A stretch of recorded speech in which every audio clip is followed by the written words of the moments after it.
pobre natalense, chegou a vez para quem quer aprender como sofre o ser humano quando seu nome não sabe escrever.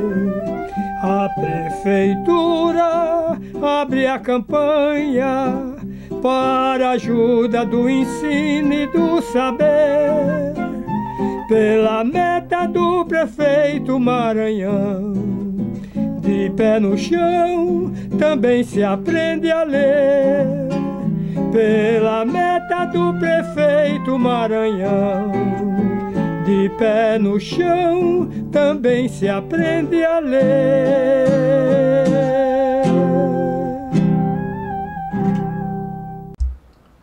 Olá, meu nome é Roberto Monte, eu faço parte da equipe da Pós-TV DHNet, Direitos Humanos, e da nascente Universidade Popular, né? Que é uma universidade para trazer essas histórias, né? E histórias relacionadas ao Estado e às lutas populares do Rio Grande do Norte. E hoje nós vamos ter um poeta, né? Que muito jovem atuou junto às campanhas de Djalma Maranhão. Eu estou falando do poeta Paulo de Tarso Corrêa de Melo. Paulo de Tarso, ele era muito ligado à nossa companheira Maílde Pinto Galvão.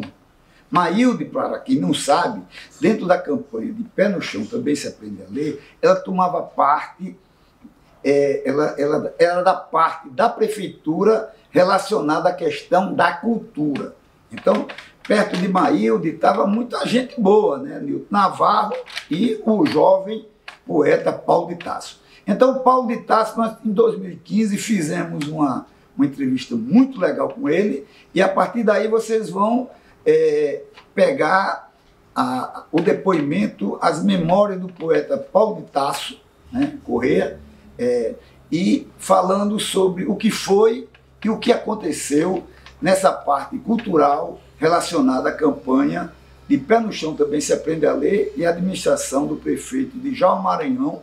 Para quem não sabe, Djalma teve 2 períodos na prefeitura, né? Ele primeiro nomeado entre os anos de 1956 e prefeito eleito de Natal através do voto popular entre 60 e 64. Com vocês, o poeta Paulo de Tarso. Nesse período, era um período de uma certa efervescência cultural.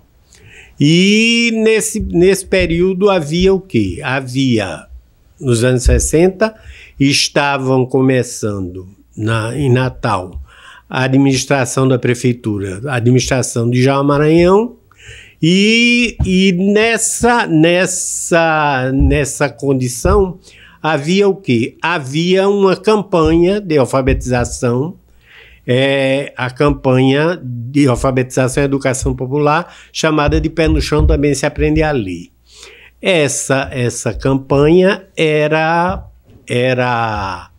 gerenciada, vamos dizer assim, pela Secretaria Municipal de Educação, na época sob o comando de Moacir de Góes.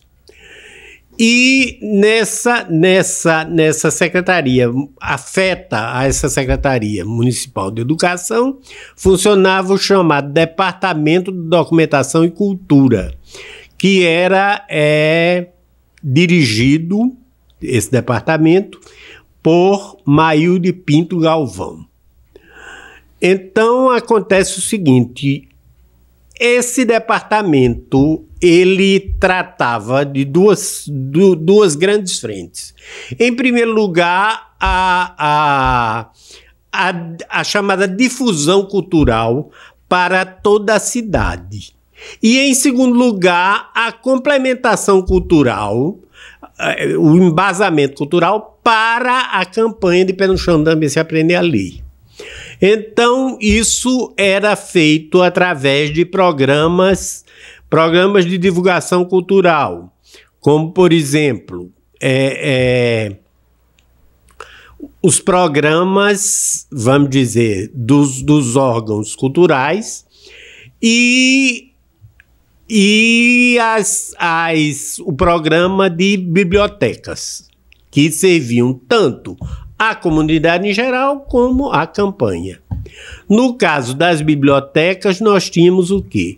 Nós tínhamos 3 bibliotecas fixas, que eram a Biblioteca da Praça de Cultura Permanente, que essa, por sinal, foi na Cidade Alta. Na Cidade Alta, que foi a última a ser inaugurada.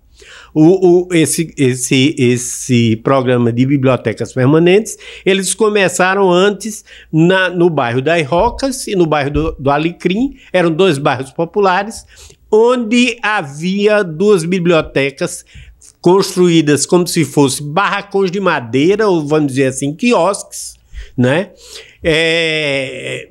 Era uma construção bastante emergencial. Castro Alves e Monteiro Lobato. Castro Alves e Monteiro Lobato. E a terceira, a Biblioteca da Praça de Cultura Permanente, que funcionava na parte de baixo da concha acústica na Praça André de Albuquerque.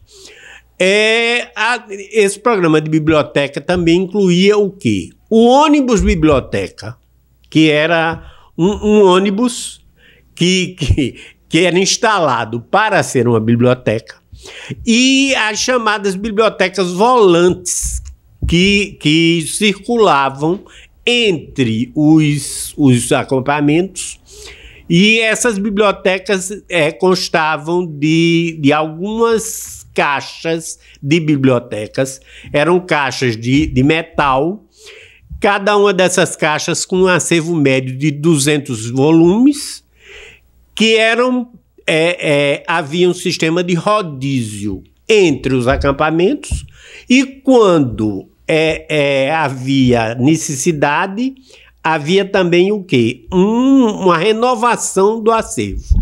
Isso sempre em clima de mobilização, né? Sempre sim, campanhas. Sempre. Estados a doar livro, outros para... Exatamente. Exatamente. Né? Sempre. Viu? Então, o sistema de bibliotecas era esse. Além de que, do sistema de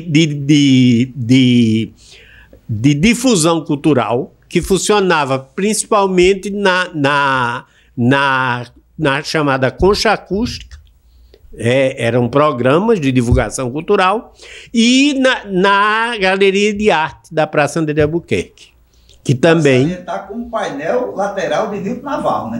Painel lateral de Nilton Navarro. Que havia um cronista na época na Tribuna do Norte, dizia eu mesmo, que dizia assim, é o cartão postal da cidade, porque na realidade o painel de Nilton Navarro era uma espécie de uma vista de Natal, era um apanhado da cidade de Natal.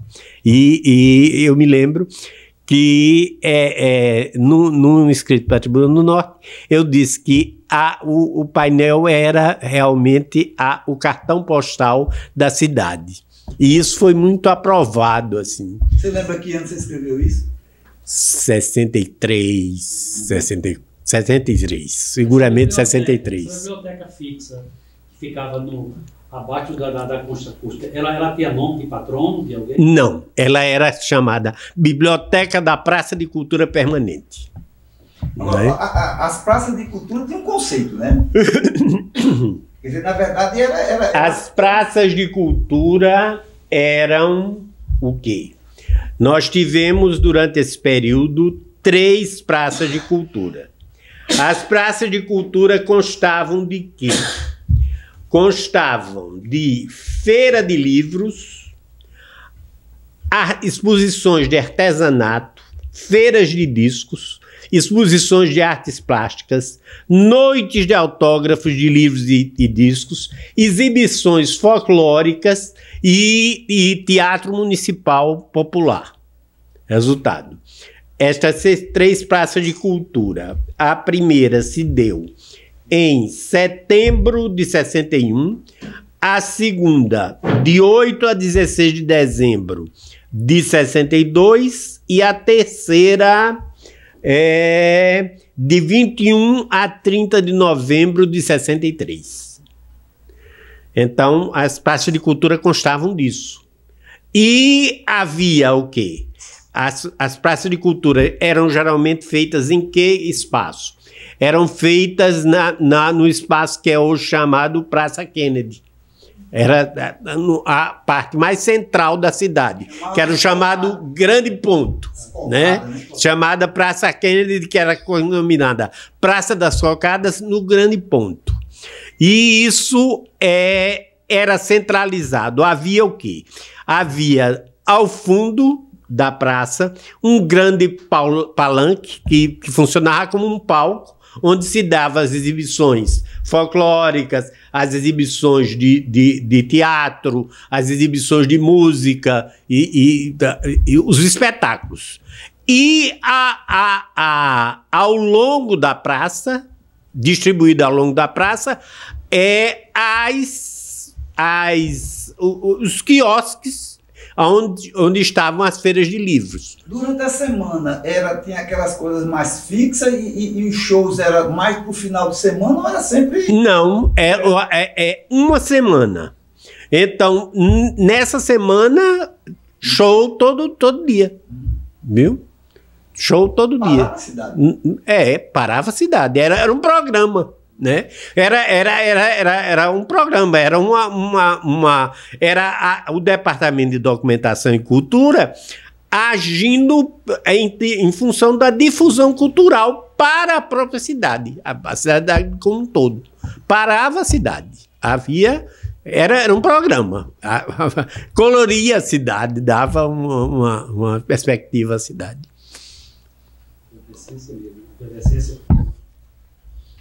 E na Concha Acústica era a questão do show, né? Na Concha Acústica, depois, quando houve a inauguração da chamada Praça de Cultura Permanente, a Praça de Cultura Permanente era o quê? A Praça André Albuquerque foi transformada na chamada Praça de Cultura Permanente. Essa Praça de Cultura Permanente era constituída de quê? Da Galeria de Arte e da Concha Acústica.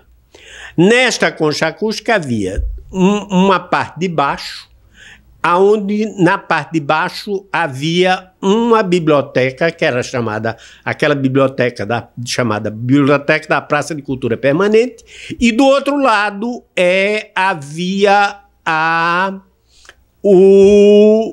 uma espécie de uma lanchonete, aonde é bom realçar, aonde a venda de bebidas alcoólicas era proibida, era somente sucos e lanches, e essa lanchonete atendia o público em geral e a biblioteca do outro lado. E em cima o palco onde se davam as apresentações folclóricas, teatrais. Eu me lembro bem que houve um espetáculo muito bonito durante a época do Natal. Havia um espetáculo na cidade chamado O Natal na Praça, e esse espetáculo foi levado para a Concha Acústica. Agora me diga uma coisa, a galeria de arte, ela expressava, digamos, toda uma relação que você tinha com os artistas plásticos, né? Como é que entrava essa relação que acabava existindo com o esquema da própria galeria em função do ciclo de exposições? A galeria de arte, ela tinha uma pauta, não é? Então acontece o seguinte: os artistas que queriam expor os seus trabalhos, eles se submetiam a essa pauta. Eles eram programados, você programava as exposições. Mas, considerando o movimento de Natal na época, havia aqueles vácuos, aqueles vagos, aonde não havia, ou seja, você tinha um intervalo entre uma exposição entre uma exposição e outra. Aí o que era que existia? Aí entrava em ação a criatividade da documentação e cultura. Nessa documentação e cultura, a gente tinha o quê? Uma assessoria cultural. A assessoria cultural essa que era constituída de quê? De um milagre. Um milagre. O nome desse milagre era Nilton Navarro. Havia um ajudante de milagre, que era Iaponi Araújo. E havia um subajudante de milagre, que era eu. E havia uma pessoa da área de teoria, que era a professora Nízia Bezerra. Essas 4 pessoas, nessa época, então, se juntavam e faziam uma programação para a entre-safra da galeria. Nilton Naval se dedicava a quê? A recolher, de onde fosse possível, reproduções de pintura e organizar exposições. Ou, por exemplo, eu me lembro de uma exposição sensacional que houve, que foi uma exposição de fotojornalismo. Nesse tempo, existia aqui na cidade, estava começando o quê? A faculdade de jornalismo. E estava na cidade uma pessoa muito famosa na área de jornalismo, que era o jornalista Luiz Lobo, que era ligado a Ainda tá vivo, Luiz Lobo. Luiz Lobo. Pois bem, Luiz Lobo era ligado à escola de jornalismo. E então nós fizemos na Galeria de Arte uma bela exposição, que era uma exposição chamada de fotojornalismo. Era o quê? Era uma coisa extremamente muito comum hoje. Mas naquela época era Colagem, na verdade era uma grande colagem. Né? Era o quê? Era uma série de fotografias de fotojornalismo. As fotografias, as reproduções de flagrantes de jornal da época. Então, havia isso. Como um exemplo dessas coisas que eram programadas para as entre-safras. E vocês tinham um pesquisador também, né? O pesquisador que era o professor Antônio Campos e Silva, né? Ajudava também nesse encaminhamento. Exato. Antônio. Tudo era fruto de planejamento. Vocês sabiam exatamente o que vocês faziam e qual o resultado que poderia Perfeitamente. Não era Perfeitamente. nada solto, né? Exatamente. Quando a gente lê o material, a gente sabe que vocês sabem exatamente onde vão chegar, né? Exatamente.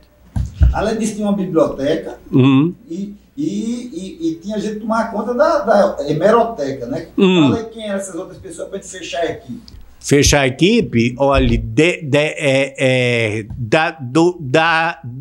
das pessoas que trabalhavam na chamada Central de Biblioteca da DDC, eu me lembro de uma pessoa, até pelo fato de que era por esse setor Central de Biblioteca, tinha passado Zila Mamed, que também tinha sido até diretora da Documentação e Cultura antes. Então, existia uma pessoa que era um irmão de Zila Mamed, que trabalhava nessa Central de Bibliotecas. Existia um rapaz também, era um universitário chamado Carlos Rios, que trabalhava nessa Central de Bibliotecas. E existia, vamos dizer, a hemeroteca. A hemeroteca era aquela coleção de fotografias, de imagens, todas elas profundamente, digamos, organizadas. E nesta hemeroteca eu me lembro uma figura que trabalhava nela, era uma figura muito engraçada hoje e uma pessoa muito, muito ligada assim, à vida da cidade, que era a cantora Glorinha Oliveira. Resultado, trabalhava na hemeroteca. É a minha lembrança mais presente, era a Glorinha Oliveira trabalhando na hemeroteca. E também tinha a questão do teatrinho Sandoval Vanderlei. Como é que o teatrinho, apesar de ser ali no Alecrim, como é que funcionava dentro da ótica de vocês? Não, porque, como eu digo, a DDC, ela cuidava não apenas da assistência cultural à campanha, como ela cuidava da programação de difusão cultural para toda a cidade. Então, o teatrinho era ligado à DDC. Agora a gente tem, Paulo, a questão dos ciclos culturais, né? Fala aí um pouquinho de cada ciclo desse e como é que fazia parte da programação de vocês. Tipo assim, começando com o Natal, o Ano Novo, depois a gente tem o período momesco, o ciclo junino e a questão do folclore. Como é que vocês trabalhavam isso tudo e qual era a inserção de vocês com as pessoas que trabalhavam nesse meio? Esse aí era a parte mais cansativa. Resultado. Por quê? Porque tinha o quê? Havia os chamados autos populares, né?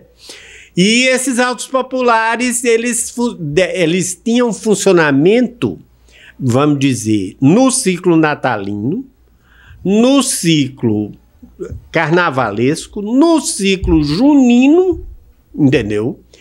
E havia o quê? Havia, nesse trabalho, Iaponi era sensacional, porque ele se metia com esse povo para contatar, entendeu? Havia umas pessoas, por exemplo, havia um senhor na época, o nome dele era Joaquim Caldas Moreira. E então acontece o seguinte, é que seu Moreira, ele gerenciava, vamos dizer assim. Ele conhecia a turma, né? Conhecia a turma.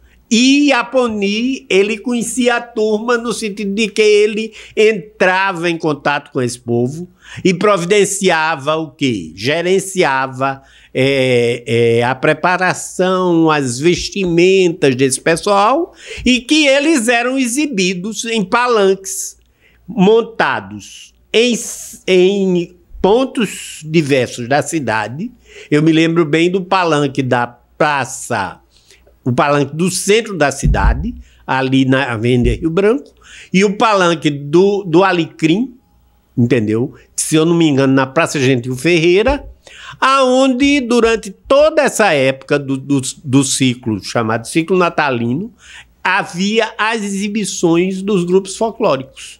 Na época do ciclo carnavalesco, havia, além da preocupação com a decoração da cidade, nós estamos mostrando aqui, ainda retalhos de um projeto, de um dos projetos para a decoração carnavalesca da cidade, de autoria de Dorian Gray, e vamos dizer, por exemplo, nos palanques havia os grupos folclóricos, a saber, que grupos folclóricos eram esses? Na época carnavalesca, os índios, os chamados blocos de índios da cidade. Então havia toda aquela confusão com os blocos de índios da cidade. E na época da junina, os grupos folclóricos e as quadrilhas, né? Isso tudo era muito antigo, já existia no tempo de Djalma Maranhão. Por exemplo, existia, por exemplo, uma coisa muito interessante, o seguinte, mas isso não era uma coisa assim feita, não, era uma coisa feita, nós podemos dizer assim, cientificamente. Você tem aqui o quê? Você tem um caderno que era feito de documentação desse grupo folclórico, no caso do grupo folclórico Bambelô, feito por Dorian Gray, e editado isso pela Diretoria de Documentação e Cultura, que já entrava para as bibliotecas. Então, um bichinho desse aqui, quantos exemplares? Era uma perspectiva assim de no mínimo das vezes 500 exemplares, entendeu? Que é um bom número da época, né? E havia também havia o quê? Havia a preocupação de documentar esses havia a preocupação de documentar, havia uma espécie de uma documentação de imagem e de som disso, porque havia o quê? Uma transcrição das letras como se fosse jornadas de pastoril, canções dos autos folclóricos, né? Havia uma transcrição das letras, a gravação das músicas através de gravador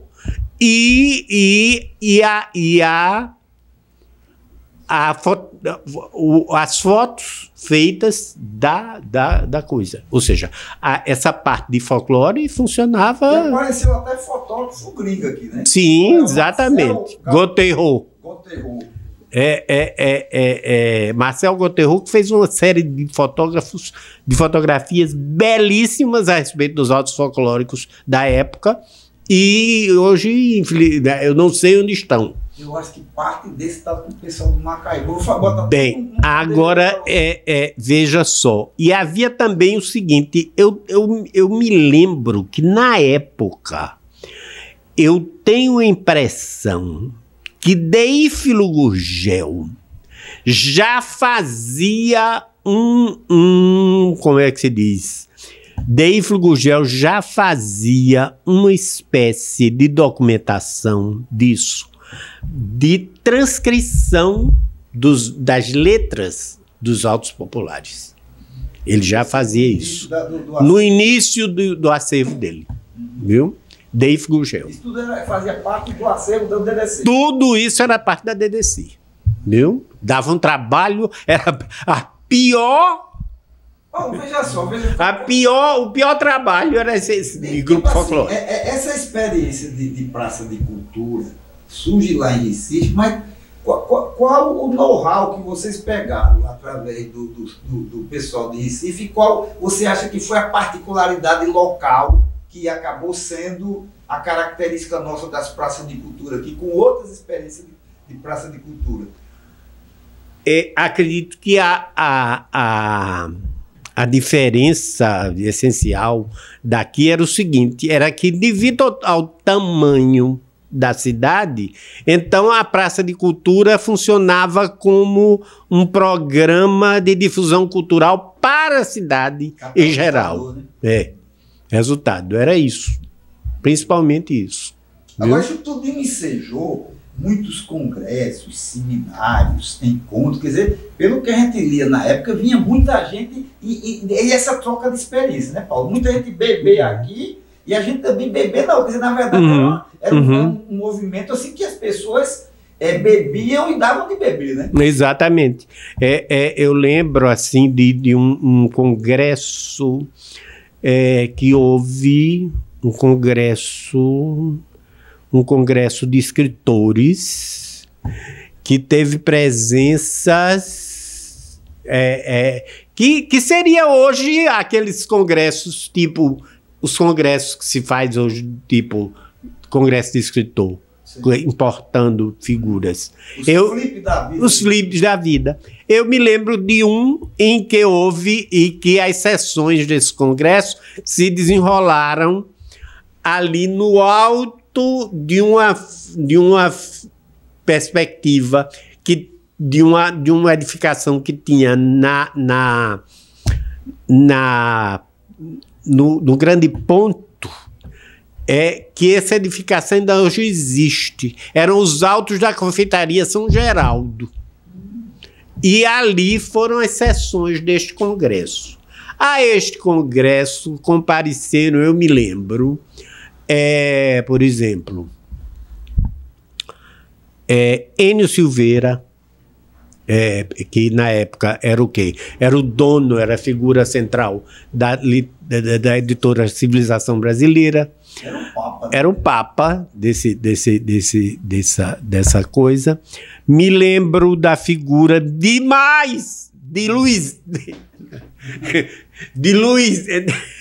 Luiz Costa Lima, certo?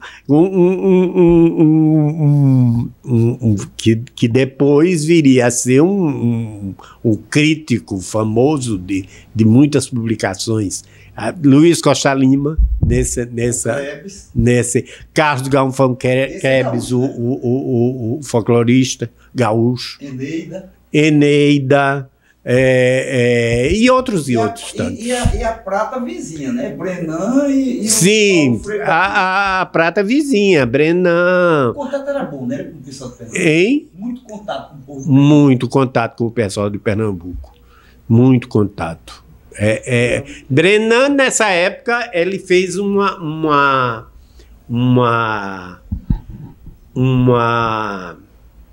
exposição aqui em Natal. Ele fez uma exposição na Galeria de Arte. Você chegou a esse primeiro encontro nacional de alfabetização e cultura popular lá em Recife? Ou foi só Mailde? Acho que foi só Mailde com Djalma. Eu não cheguei aí, não. A efervescência era muito doida. Não podia sair muita gente, não tinha. Alguém tinha que ficar, né? Tinha que ficar.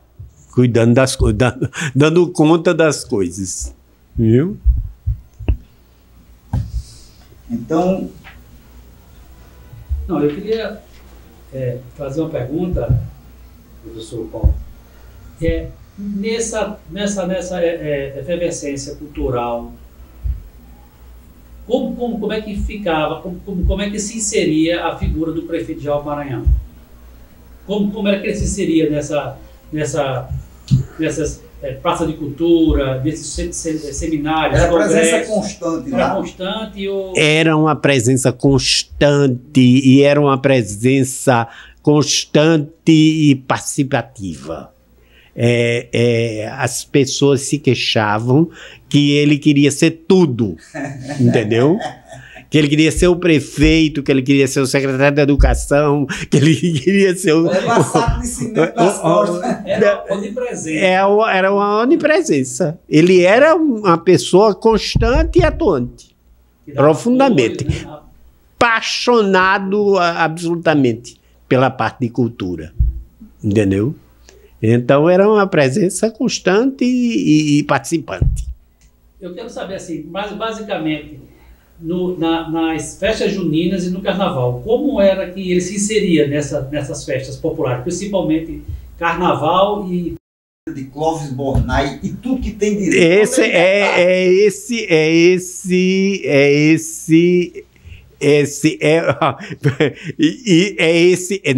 aqui. É essa condição aqui. O baile municipal de Natal, que, num certo sentido, foi uma espécie de baile da ilha fiscal, porque foi... Depois dançou tudo. Porque isso foi no Carnaval de 64, entendeu? 31 de janeiro. 31 de janeiro de 64, no Palácio dos Esportes. O Palácio dos Esportes é recém-inaugurado. E então o Palácio dos Esportes vai ser inaugurado. Grande comitiva de fora. O que era quem era que fazia? Programava isso. A Vesper, isso aqui era a Vesper. Fernando Luiz Cascudo. Vou lhe dizer a equipe da Vesper. Fernando Luiz Cascudo. Não, Cassiano Arruda Câmara era desse elenco da Véspera Publiza. Ailton Paulino, que era esse rapaz que fazia as artes, e um rapaz de fora chamado Joel Vidon. Joel Vidon. Joel Vidon. Então, Joel Vidon. Nilton Navarro dizia que isso aqui era o retrato de Joel Vidon, porque eles usavam os óculos. E então aí acontece o seguinte: agora, esse negócio foi um absurdo em Natal. Comitiva vindo de avião. Uma comitiva vindo de avião com todas aquelas figuras fantasiadas do Rio, de Clóvis Bornai, Evandro de Castro Lima, Dominga Monteiro de Castro e outras senhoras. Resultado. E, como é que se diz? E toda a cidade comprou mesa, entendeu? Eu me lembro demais disso. Toda a cidade comprou mesa e houve um grandioso desfile das fantasias. Clóvis Bornai a não cair. A não cair, porque a fantasia era pesadíssima e lá para tantas, quando chegar a tal hora que chega. E quem é que vai ajudar? Precisa de 2 pessoas para ajudar. Então, o rapaz hoje falecido, Dante Cabral, que era filho de Genésio Cabral, para você ter ideia, era um filho do ex-secretário de Estado, né? Filho de Genésio Cabral, que era funcionário da prefeitura, e estava assim, e aí disse, Paulo, vamos, porque essa vai cair, vai ser um horror. Aí nós ajudamos, assim, Dominga Monteiro de Castro, Clóvis Bornai e outros tantos a descer a escadaria do Palácio dos Esportes. E o povo vibrando, e tudo era um negócio que... É só fantasia de luxo, né? Exato, era um negócio que como é que se diz? Pesado e além disso, o seguinte, e chamava a atenção da cidade toda, né? Resultado. Era uma novidade. Era uma novidade. E isso aqui foi o baile, o baile fiscal. Porque em 64 veio, em 64 veio a Redentora e acabou com tudo. Viu? Professor Paulo, me diga uma coisa. Existia também, lá naqueles acampamentos das rocas, nos acampamentos, existia também Semana de Cultura? Existia alguma programação nesse sentido? Existia nos acampamentos. Existia nos acampamentos. Havia o quê? Havia uma das funções do Departamento de Documentação e Cultura era fornecer embasamento cultural à campanha de Pé no Chão da BC Aprender a Ler. Certo? Existia uma preocupação cultural. Né? Dando material. Dando. Porque, na verdade, os acampamentos tinham toda uma mística, né? Você tinha desde uma bandeira, você tinha até um hino, né? Tem um hino. Tem um sino. Um sino, ele tinha toda uma... Tinha uma bandeira, tinha um hino, tinha as visitas, quer dizer, feitas nas madrugadas dos sábados. Resultado. E coisas assim desse tipo. Vamos falar das pessoas. Me fala aí um pouquinho, Paulo, de Mailde. Primeiro, Mailde enquanto administrador e depois Mailde enquanto ser humano. Como era Mailde inserida nesse meio assim, explosivo de criatividade e falta de recursos, né? Mailde era um elemento catalisador, assim. Era uma pessoa assim de um dinamismo raro, né? Era uma pessoa de um dinamismo raro, era uma pessoa de um dinamismo raro, era uma pessoa de uma criatividade imensa. Porque Mailde era o seguinte, a formação de Mailde era quase que a formação de Mailde era completamente autodidata. Mailde era uma grande autodidata, porque tudo que ela teve em termos de formação, porque ela originalmente era o quê? Ela era uma funcionária pública, originalmente dos Correios e Telégrafos, né? E que foi, digamos, atraída para esse âmbito da cultura pelo fato de ser uma pessoa assim ligada familiarmente a Moacir de Góes, porque ela realmente Moacir de Góes era cunhado dela. Isso dá muita autonomia. Ela era cunhada de Moacir de Góes. Moacir de Góes casado com Conceição, que era irmã dela. E então ela foi atraída para esse âmbito da cultura, da administração. É uma pessoa muito prática, né? Extremamente prática e extremamente prática, extremamente prática, extremamente dinâmica. É uma pessoa de um encanto pessoal imenso, entendeu? Uma pessoa de um encanto pessoal enorme. Dessas pessoas assim que tenham assim eu estou querendo significar com esse encanto o seguinte: uma pessoa que tem uma liderança, que pode levar as pessoas a fazer coisas. uma formação autodidática, uma modéstia incrível. Ela sabia até na guerra dos egos, né? ela sabia até onde ela podia chegar e depois ela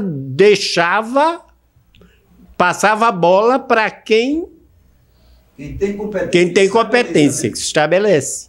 Então ela conseguia juntar nessas, por exemplo, para planejar um programa numa praça de cultura dessa. Ela juntava toda a intelectualidade jovem do Estado, assim, as figuras tipo Santos Negreiros, Nilton Navarro, Neliane de Castro, e ela, digamos, liderava e fazia com que... Ofuscava, né? Não, e não ofuscava. E fazia com que dali saísse planejamento, saísse uma coisa. Quem você lembra, Paulo, desse universo de pessoas, estando ou não de uma forma orgânica participando da prefeitura? Tipo assim, nessa construção dessa parte de cultura, quer dizer, puxava a cidade inteira, né? Puxava. De Caldas Moreira a Câmara Cascudo. De Caldas Moreira a Câmara Cascudo. Como é que as pessoas entravam nisso? Todo mundo entrava na animação. Entrava na animação e entrava na liderança de Mailde, entendeu? Na liderança dela, entendeu? Ela era forte. E muito contato com universitários. Muito contato com... Muito, né? Na época nós éramos universitários, eu e a Poni. Nízia já era uma professora formada da universidade e Nilton já era um nome, né? Mas eu e a Poni e outras pessoas, tantas, éramos universitários. Você pegar o poema e uma pessoa do quilate de Nilton Navarro fazer o quadro. Como é que funcionava? Não, eram as chamadas exposições, que foram realizadas várias, que eram chamadas exposições de poesia ilustrada.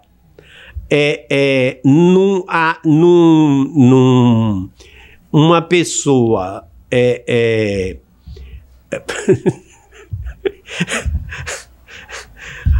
se pegava uma folha desse papel que chamava o cartão guache, era um cartão colorido, e vamos dizer, e Nilton ilustrava a pastel.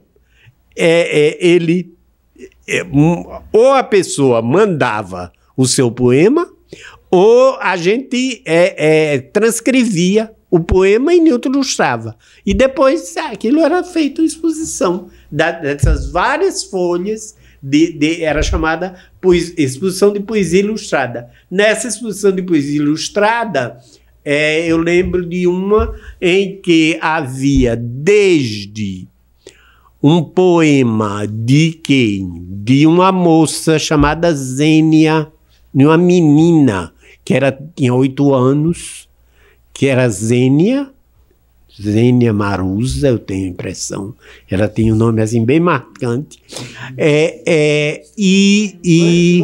Zênia Maruza, pois bem.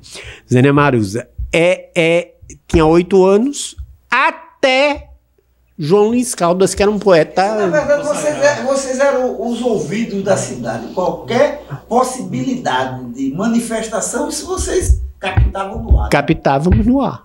Né? E isso ficava geralmente na Praça Permanente. Isso ficava era levado na Galeria de Arte. Entendeu? Essa exposição era feita na Galeria de Arte. Nessas praças de cultura, tinha os serviços, na época, a cidade tinha aquele serviço de alto-falante. Uhum. Vocês utilizavam alguma coisa sobre isso? Tenho a impressão que sim. Agora, porque essa parte, entendeu? Não era o meu pedaço. Não era a minha praia. Essa parte era a parte de vamos dizer, de infraestrutura. Então, eu tenho a impressão que havia... mas eu tenho a impressão que havia o quê? Ainda embrionariamente, como era o nome dele, Hélio II. Deve ser João Romão, né? Não, não. O Luiz Romão era mais antigo. Mais antigo, né? Hélio II. Hélio II, embrionariamente. Depois virou Elisson. Que depois virou Edson. Eu acho que Hélio II, embrionariamente, tinha alguma coisa a ver com isso, mas eu não digo com certeza. Agora fala um pouquinho de Moacir. Moacir, digamos, o contato que vocês tinham, porque na verdade vocês eram parte integrante da secretaria, né? Nós éramos uma corda de caranguejo. Entendeu? Era uma corda de caranguejo. Onde estava um, estava todos. Mexia aqui, já mexia ali. Ali. Moacir era uma pessoa, vamos dizer, muito respeitável pela formação que ele tinha, muito respeitável culturalmente, né? Muito respeitável intelectualmente.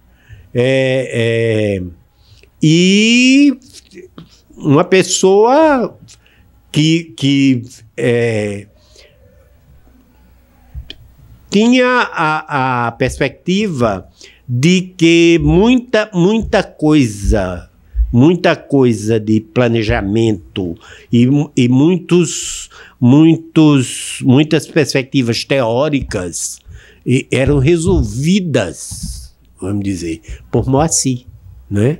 Era uma pessoa que ele tinha contatos frequentes com Paulo Freire, com Germano Coelho, com essas pessoas, e era uma pessoa muito respeitável intelectualmente, mas às quais nós tínhamos muito acesso, entendeu? E tudo, eu me lembro muito disso. Me diz uma coisa, Nilton Navarro, voltando para mim. Nilton Navarro era um milagre. Era o melé de vocês. Nilton Navarro era um milagre. Nilton Navarro. Algumas histórias. Assim, eu me lembro de. Eu digo muito, eu conheci 3 gênios da vida. Um foi Câmara Cascudo, outro foi Jorge Luiz Borges e outro foi Nilton Navarro. Era um gênio. Atacava de tudo. Né? Atacava de tudo. Era impressionante. E disponível. Profunda quando queria. Quando queria. Quando queria, né? Quando não queria, também não chegava. Nem Djalma conseguia. Viu? Mas... Me diz uma coisa, na época a cidade tinha a poeta da cidade, que era Palmira Vanderlei. Palmira circulava no meio de vocês? Circulava porque havia, como é que se diz? Mailde dizia que Palmira, na época, já era uma poeta considerada acadêmica. Né? E Mailde dizia que Djalma tinha uma paixão por essas figuras assim, pelos grandes medalhões culturais. E por isso ele tinha uma paixão, por exemplo, por Palmira Vanderlei. Mas na época, pra gente, a poeta da cidade já era Zila. Entendeu? Resultado, para nós, mais jovens, a poeta da cidade era Zila. E Dorian? Dorian Gray, tá aqui, Dorian Gray. Isso aqui é um retrato da participação do Dorian Gray. Isso aqui era o quê? Isso era um projeto para uma decoração de carnaval. Onde havia em cada poste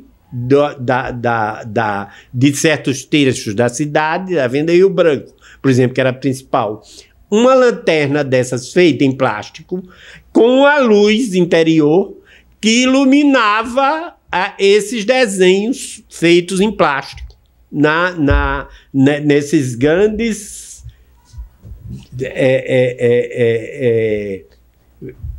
vamos dizer, seriam uma espécie de... Qual é que valor é esse? Que linguagem de Clóvis Born, aí você parece uma lanterna chinesa estilizada. Pois bem, essa lanterna chinesa era a gente Dorian. vê muito, Paulo, aqui sempre a figura de um galo, né? Esse galo era uma cerâmica, popular.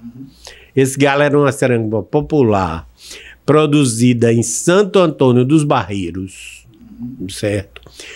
Que era uma cerâmica popular que passou a ser uma espécie de quê? De ícone, de símbolo da folclórico da cidade. Era o galo de Natal. Quer dizer, a cara das praças de cultura... Todas elas tinham um galinho. Viu? Agora, para concluir isso aqui, conta como é que, além desse álbum aqui, gravura de Dorian Gray, sobre Bambelô, isso aqui fazia parte de que contexto? Isso aqui fazia parte de quê? Daquele caso que eu falei, de pesquisa científica a respeito dos autos folclóricos. Isso era uma forma de documentação. Bambelô era o quê? Bambelô era uma dança, né? O bambelô era uma dança folclórica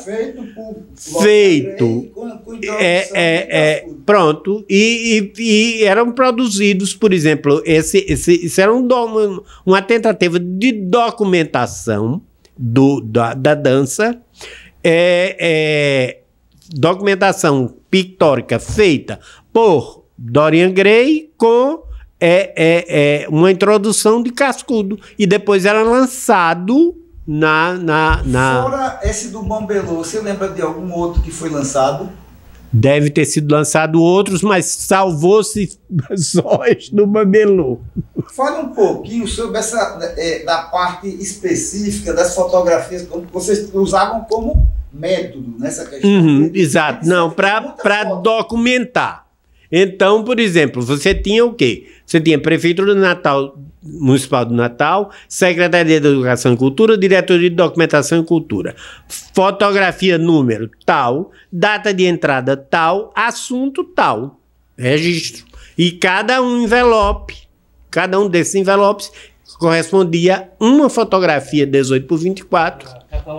Catalogados. Professor, eu queria saber o seguinte. Como é que, o senhor falou muito aqui que os jovens intelectuais trabalharam nessa questão cultural. Queria saber como foi que vocês jovens, na época, foram inseridos, né, nessa questão cultural da cidade. Como foi que vocês entraram nessa questão toda?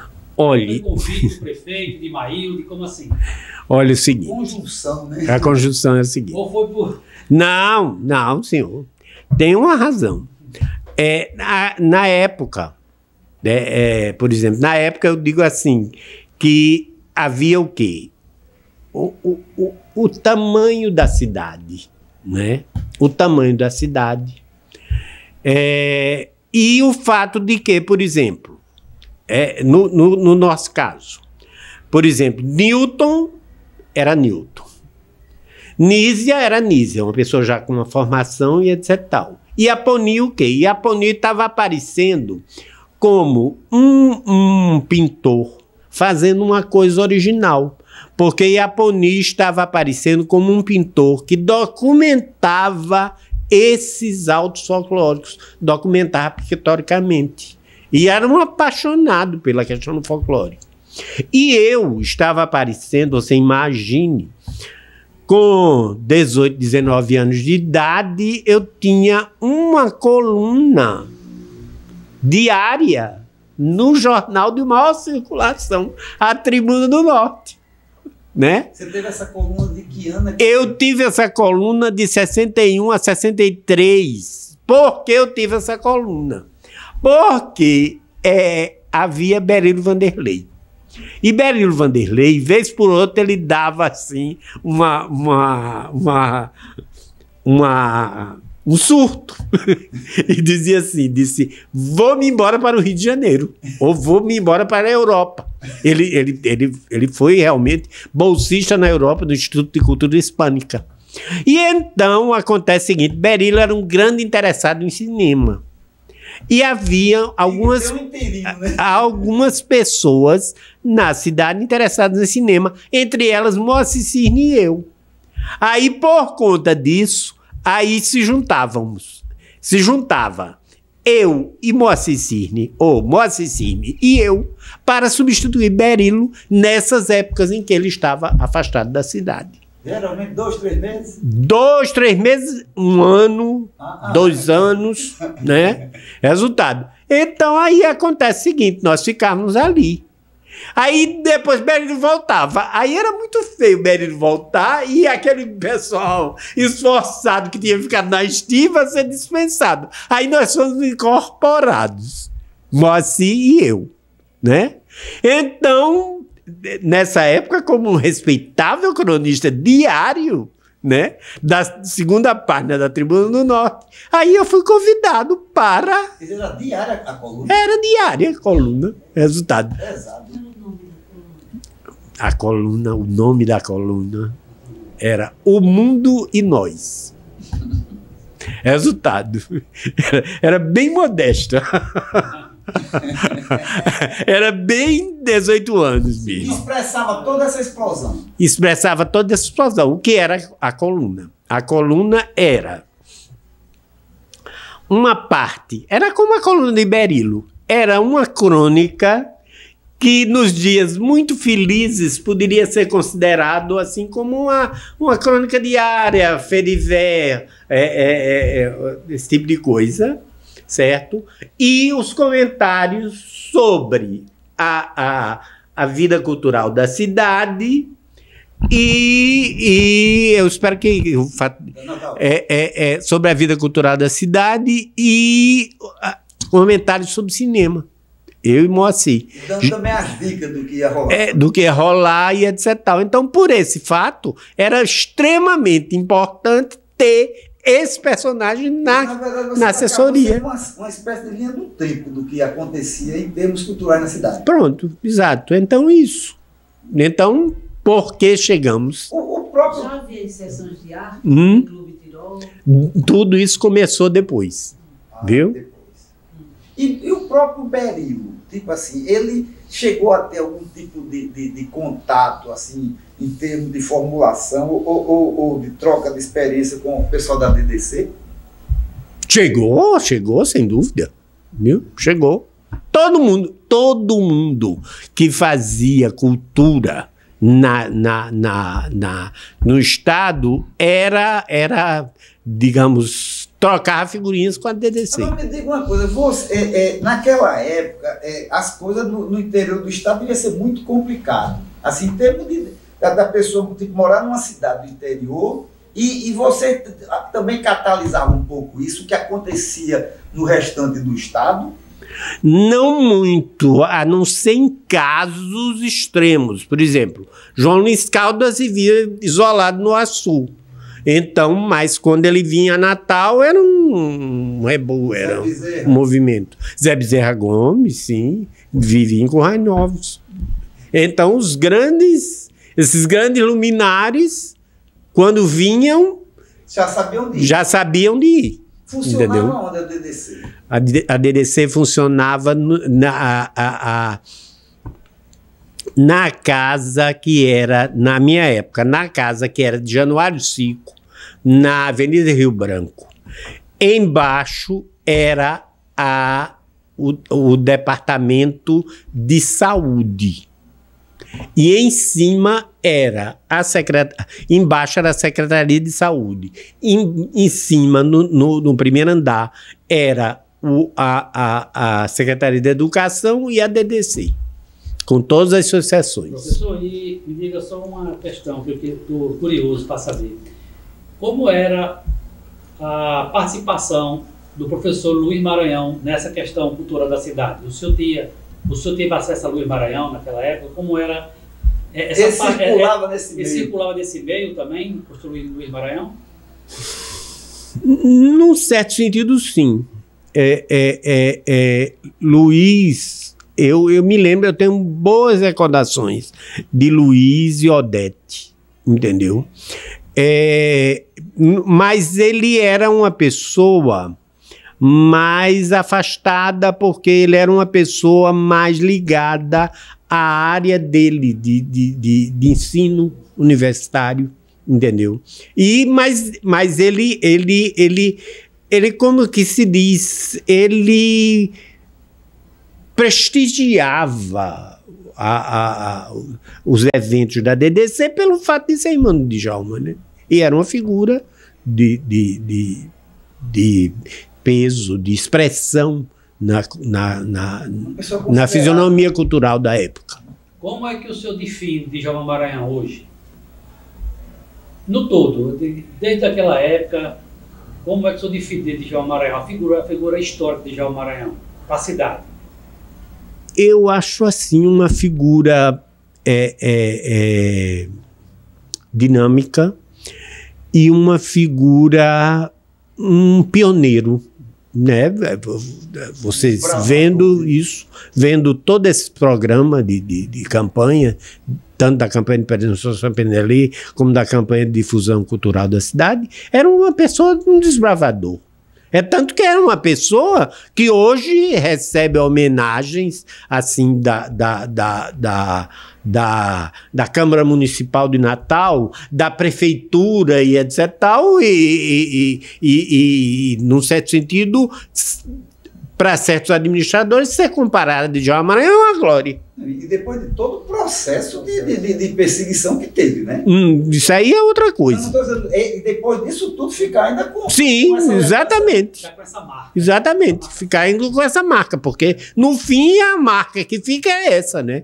Entendeu? Aquela coisa de dizer, a gente sabe os sofrimentos, por exemplo, do exílio e etc. tal. Mas aqui o que ficou foi a perspectiva de um pioneiro, entendeu? E de uma pessoa que como é que se diz, que marcou a cidade nesse aspecto, administrativamente. Paulo, e nesse aspecto, digamos, aquele jovem de 19 anos, hoje é uma pessoa madura, né? Uhum. Diga, o que é que aquilo ali ajudou na tua visão de mundo hoje? Depois você pode olhar tudo com uma certa mais... O que é que te influenciou na tua vida do dia a dia? Depois você virou professor, virou um grande poeta considerado, mas o que é que aquilo ali, digamos, aquilo que você bebeu aos 19, o que é que você tem a dizer sobre aquilo?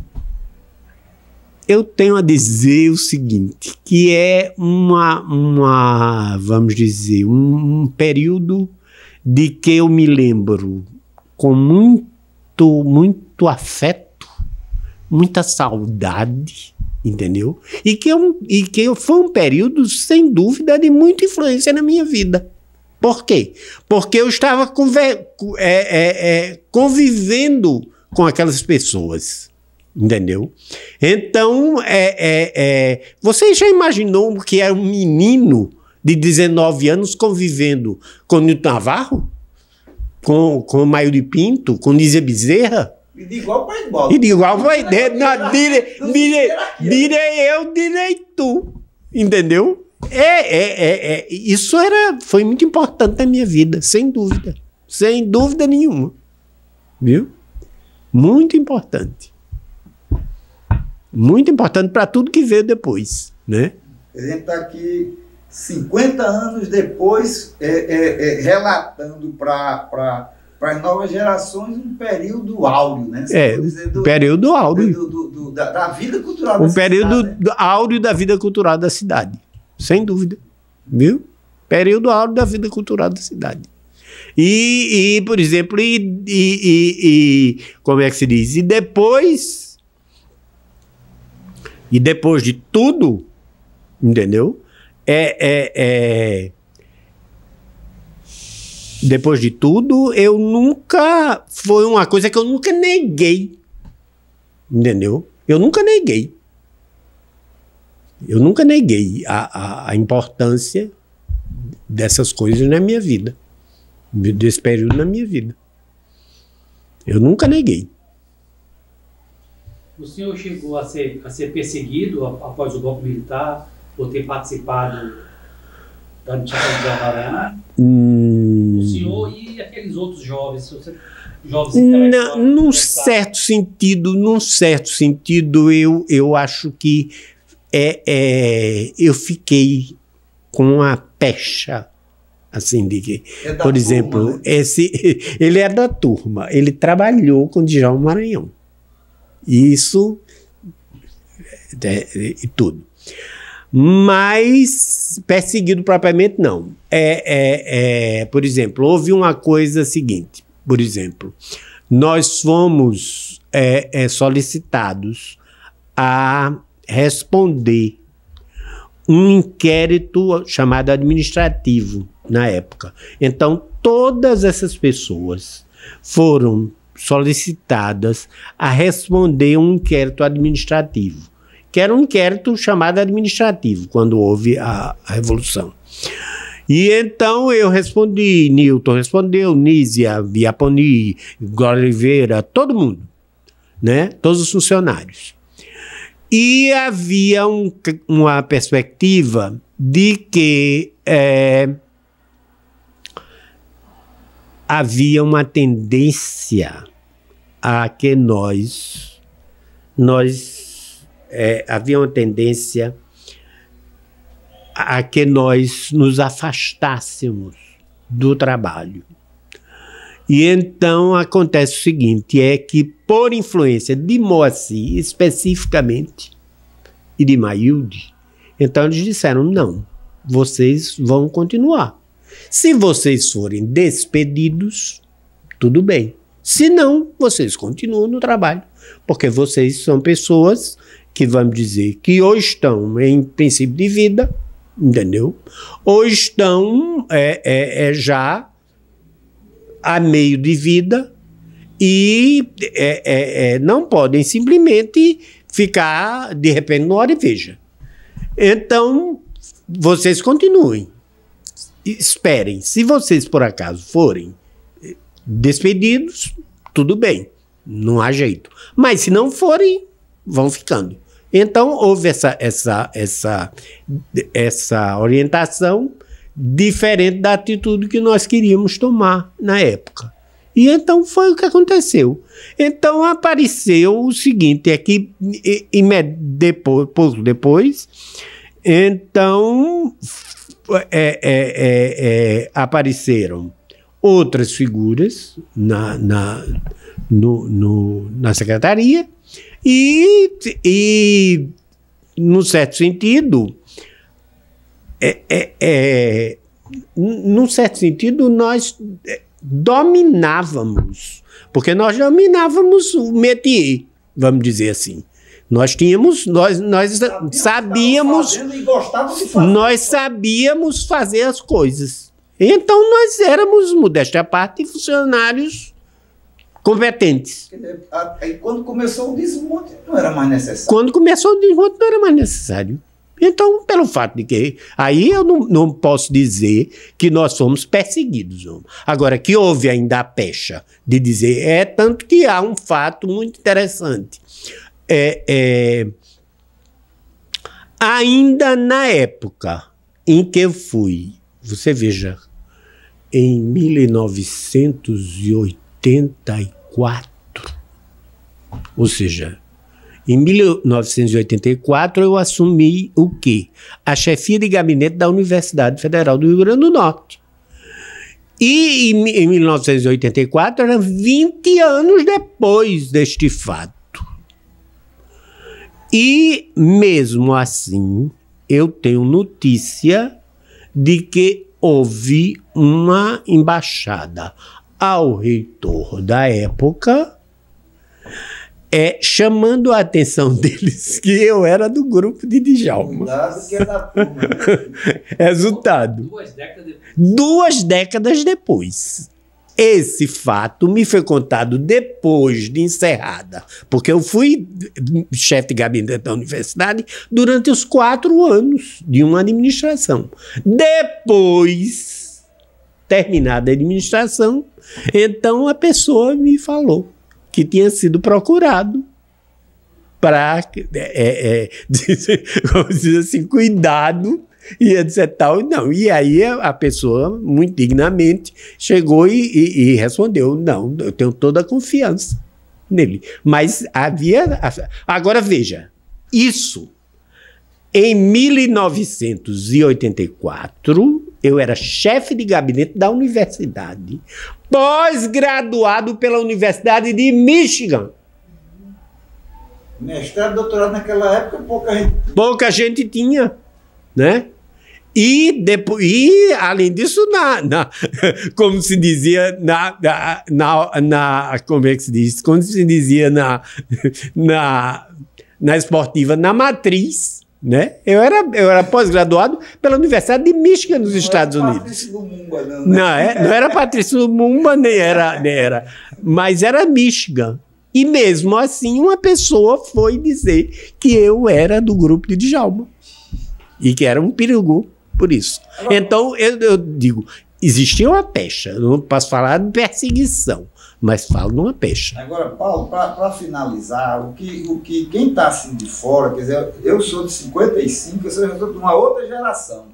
Mas o que eu sinto é que há um grande carinho entre todos aqueles que participaram, mesmo que um fica mais longe, outro mais de perto, mas de qualquer maneira ficou um elo, né? Ah, sim, muito Fala grande. um pouco sobre isso. Muito grande, um elo muito grande. Por exemplo,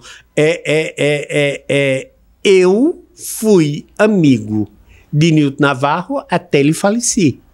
Eu fui amigo de Nízia Bezerra, que nós perdemos esse ano, entendeu? Até ela falecer. Eu fui amigo de Maílde Pinto até ela falecer.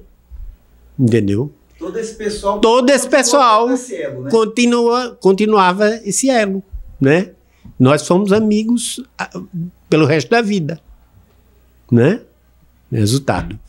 E fomos amigos pelo resto da vida. Viu? Moacir, Conceição, todo esse povo. É isso aí. Uma coisa muito marcante. Muito, extremamente marcante. Extremamente marcante. Extremamente marcante. Toda a vida que acontece uma injunção de tanta coisa, o mundo mudando de uma forma louca, e você no meio do turbilhão, no olho do furacão, depois que vai entender o que foi aquilo. Exatamente. Muito jovens naquela época, eles eram muito jovens, né? O tempo foi passando e foi amadurecendo. Exatamente. Quer dizer, valeu a pena, né? Ah, sim, sem dúvida. Sem dúvida. Faria tudo novamente? Ah, faria tudo novamente. Faria tudo. É uma parte importante da minha vida. Do mesmo jeito que foi importante, por exemplo, a minha formação, do mesmo jeito que foi importante a minha pós-graduação nos Estados Unidos, do mesmo jeito que foi importante N coisas, foi importante naquele momento aquela atuação.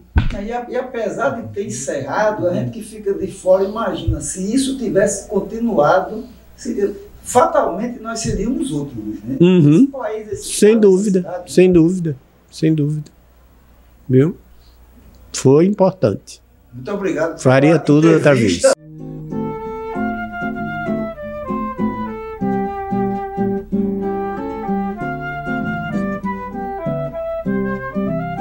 Povo pobre natalense, chegou a vez para quem quer aprender como sofre o ser humano quando seu nome não sabe escrever.